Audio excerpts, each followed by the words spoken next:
How do you use this for sourdough? That's the number one question I get. These are amazing for everyday breads, pizza doughs, homemade pastas, cookies, cakes, everything.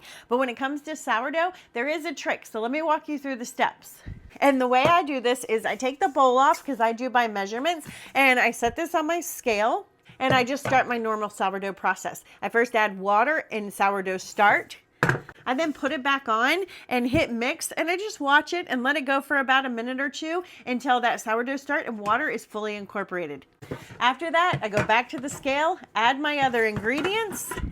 For the next step, we're going to put it on mix, but we're not going to just walk away. It auto sets to 15 minutes, which is excellent for regular yeast breads, not so good for your sourdough.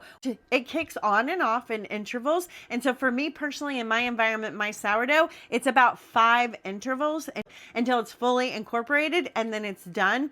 So I watch this process. It only takes about a minute, 2 at the max, depending on how dry your bread is. So we're not getting it into a dough. We're just getting it to incorporate. Now, after it's incorporated, I just let it sit for 30 minutes, let it rehydrate, and then we pop off that lid and go right into the stretch and folds.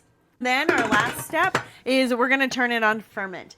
The numbers on there are minutes, and so it'll go up to 120, which is 2 hours. I set it to 120, let it sit in the ferment stage, which is just giving it a gentle heat for 2 hours.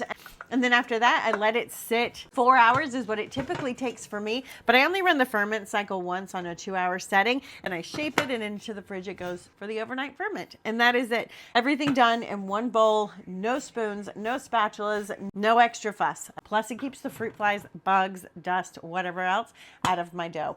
These are incredible. They come in 2 colors, free shipping. I'll drop it for you below.